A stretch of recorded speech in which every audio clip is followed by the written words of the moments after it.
How's it going, YouTube? So today I want to do a quick bait making vlog. I got this mold in. I actually ordered it from eBay. It came all the way from the UK. It's made by Epic Bait Molds, and it is the 6-inch angled rib stick bait. They currently make a normal rib stick bait, but this one I think they discontinued a few years ago. I actually checked with them before I ordered this one off eBay to see if they still made it, and they said they currently don't make it, but they did act like they could do it as a special order, but I think I would have to order several of these, and that would be cost prohibitive.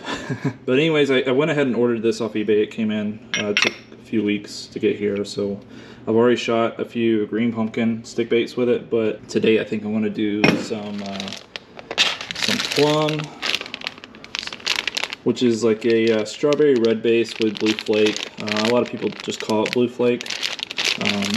So I got some of those old Zoom worms, some YakAttacks, and some miscellaneous worms in here that I've used.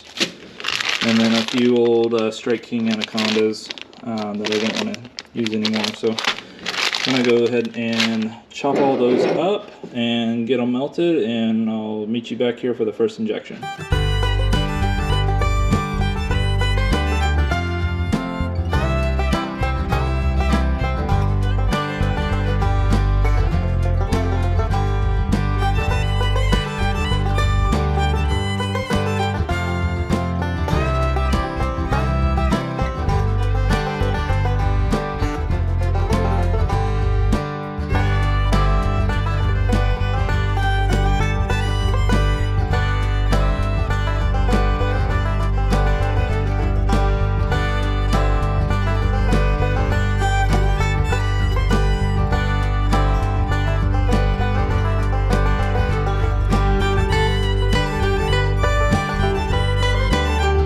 Alright, now that I got all those cut up, I'm going to take some of my heat stabilizer and give it a healthy amount.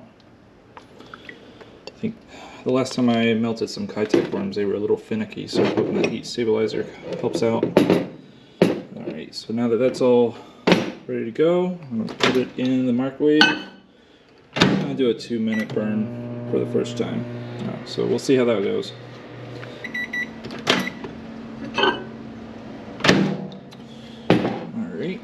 So they're starting to melt already, so that's good. I didn't put it in there for 3. So, oop. It's a little warm. Start to get to the gelatinous phase. I usually try to slow down, so they're starting to meld together now. So we'll go ahead and put them in there for another minute or so and see what that does. While they're cooking, I'm cleaning my injectors. So the last time I used them, I used green pumpkin, and I imagine that would show up if there's any specks left. I'm not too big on my injectors being totally clean, like the glitter and stuff being totally cleaned out every time I switch to another color, but it's always good to clean your injectors too, because some of the little plastic bits get stuck in there and they clog up the ejector and make it harder to use. So I try to clean them out as often as I can, just to make sure they work right. Alright, it's done.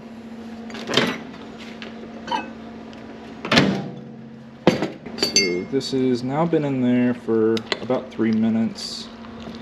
With a little break in between for stirring. Starting to really start to meld together, but it definitely needs some cooking time. So let's go ahead and put it back in there for another minute.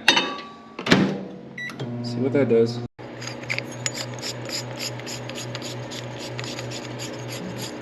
That's the back cap. Plunger goes in. To that. Okay. Run it all the way. A little warm oil. Spill it all over yourself.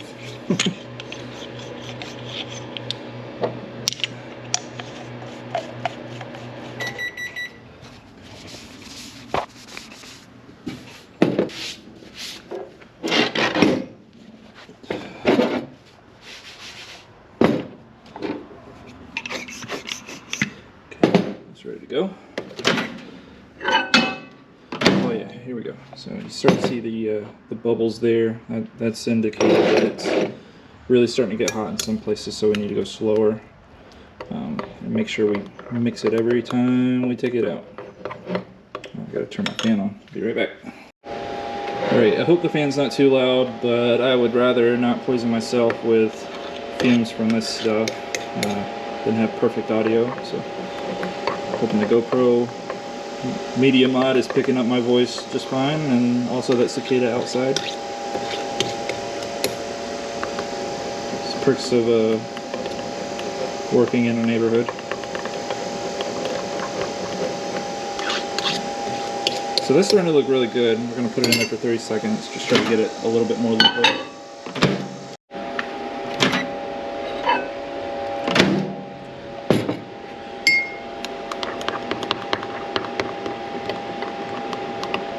Starting to look pretty good.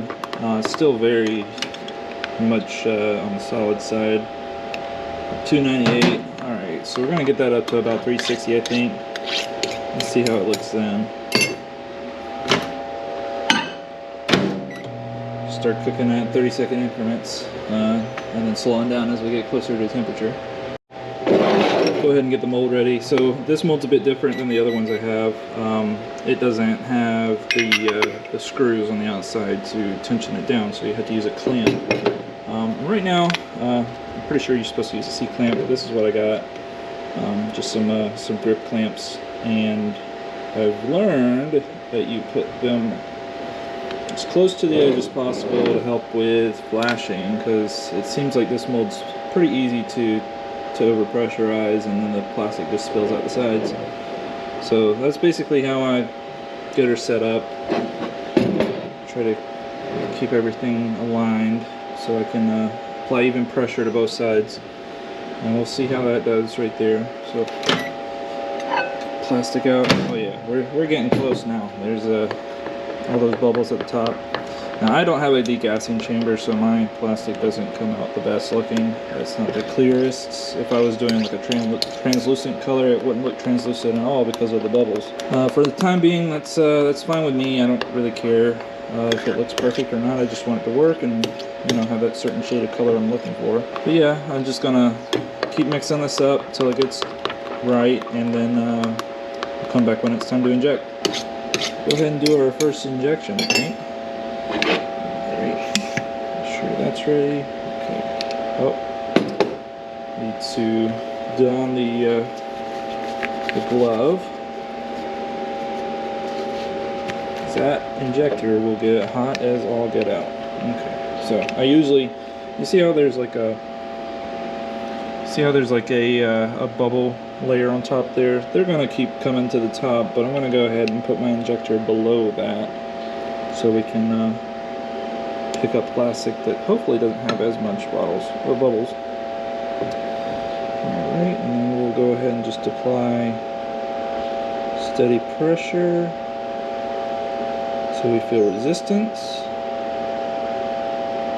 Hold it there for a few seconds. Yep, and we've spilt out the back. Okay. Alright, that's frustrating. So, you see there we overdid it. I need to buy some real clamps for this, I guess. Alright, let me clean up and we'll try it again.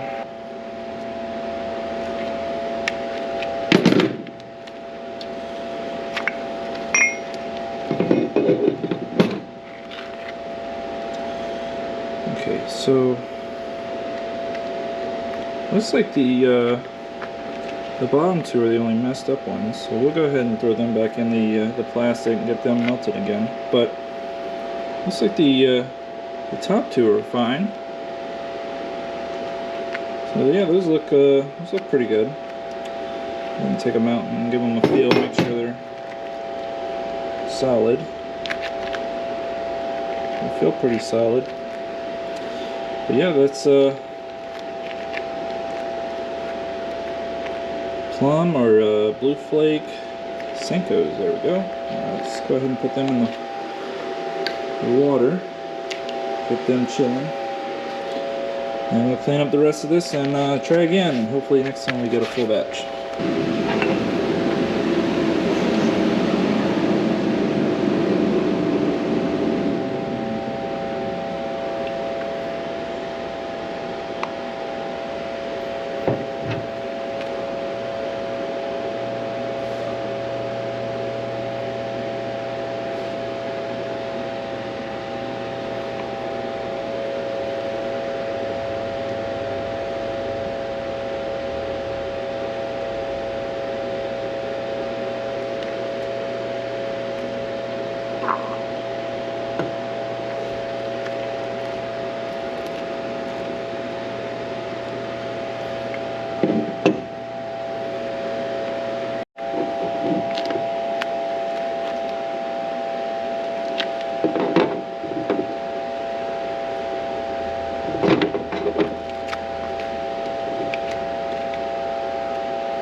Okay, looks like we did not inject enough plastic that time.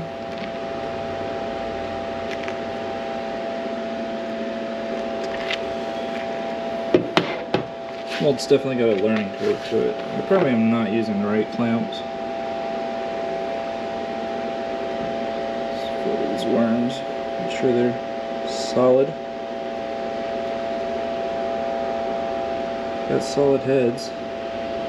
Went all the way to the tip. I really don't know why it's not working.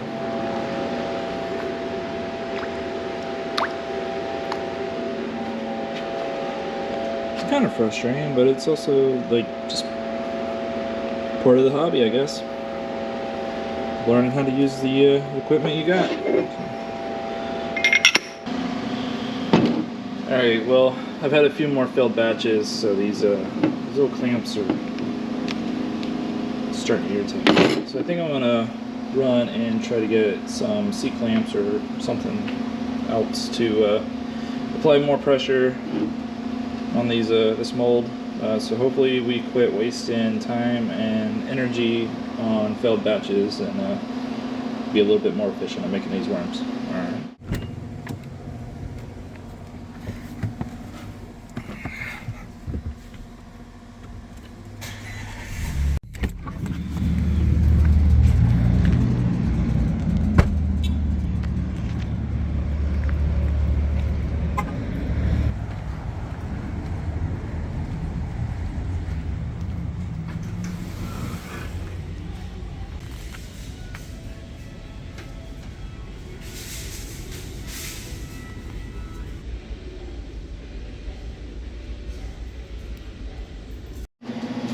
Alright, we are back from Harbor Freight. Let's go over kind of what we got to see if any of this works. So I found these kind of similar to what I'm using now, but you get to input the amount of pressure you use. So let's see what that looks like.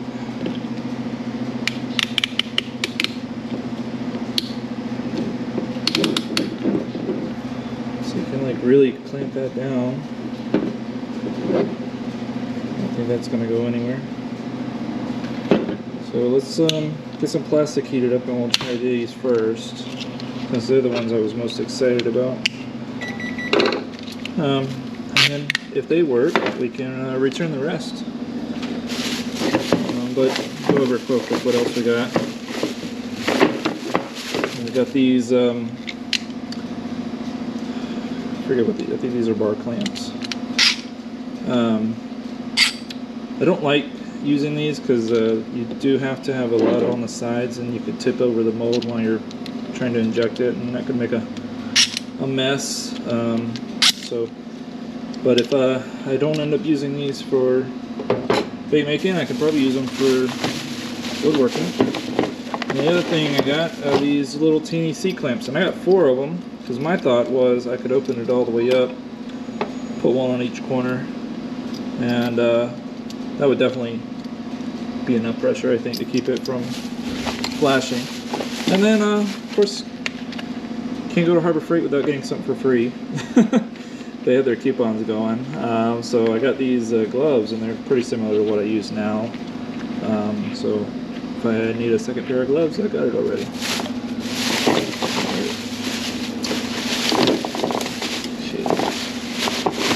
Go ahead and get our plastic heated up and go from there.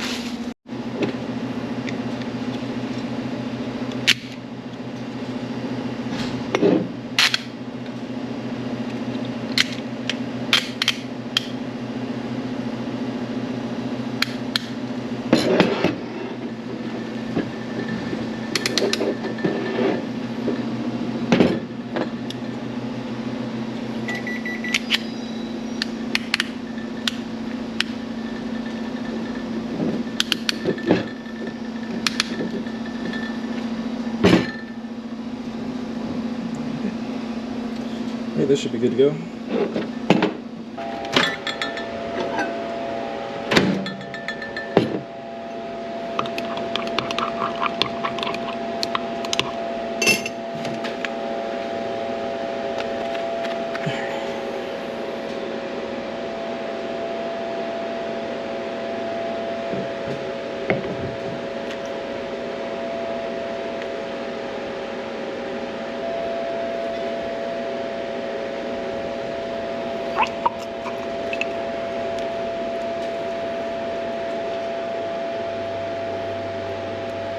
Hopefully those turned out good.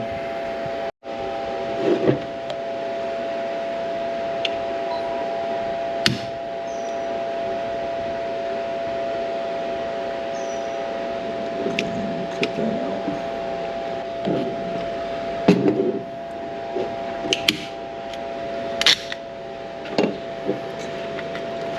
Moment of truth. Let's see if these new clamps make my life any easier.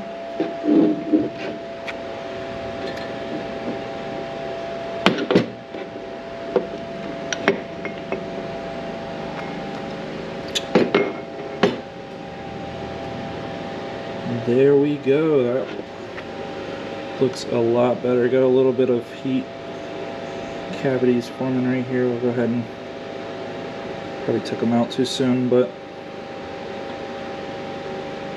that is way better than almost all of my batches have turned out today.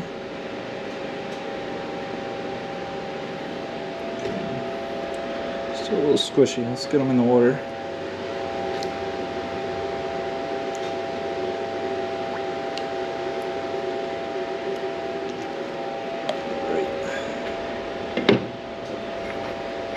So I think that worked pretty good.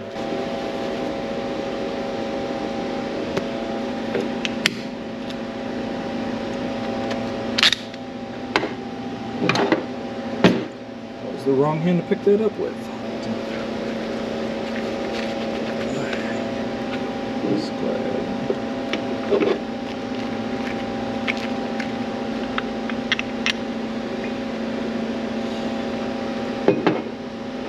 Oh yeah, you can't beat that right there. That is such an improvement. Wow. It's amazing, you know, how much better things could be when you're using the right tools. Oop. See? I did those so quick, my other ones are still swimming. So I think that's it. That's should be, let's see, 1, 2, 3, 4, 8. Okay, so there's 11, and then there's 19. I wanted 20, but I think 19's fine. We'll stick with 19 for now. But yeah, I think that's probably gonna be it. So this was supposed to be a bait making video. It turned into a clamp review. Let me go grab the tag real quick, and we'll just go over these clamps again. If you need a cheap bait clamp for your epic bait molds that don't have the screws, I think this is the winner. Okay, so these are the Bremen 2-inch hand clamp from Harbor Freight. It's got a lifetime guarantee. How about that? So I eventually break it trying to keep my mold closed. It will I'll just go get a new one. They still make it. It's the problem with Harbor Freight. They come out with some stuff and then like you go there the next time and it's totally gone. So, but yeah, so I think these clamps are a winner. I'm gonna definitely trade them out for these old ones. So here's the finished worm again. Again, this is the angled rib stick worm. It's a 6-inch from Epic Bait Molds. They don't make that mold anymore. I got mine off of eBay, so if you ever see it hanging out there and you can get a good deal on it, go ahead and pick it up, because I think these are some of the greatest looking stick worms out there. They don't have the egg sac that a lot of molded stick worms do, so you can easily identify, you know, where the midpoint is, so you can do your wacky rig. I just fold them over, pinch them like that, and then put the hook through that part right there. So you don't really need the egg sac to indicate where the center is, you just fold it over. But yeah, these are plum or blue flake, whatever you want to call it. It's kind of a red, dark red base with blue flake. I'm hoping that they do well this weekend at a tournament I'm fishing. Heard through the grapevine that they're kind of toning in on red lures again, so we'll see how these work out. But anyways, thanks for watching.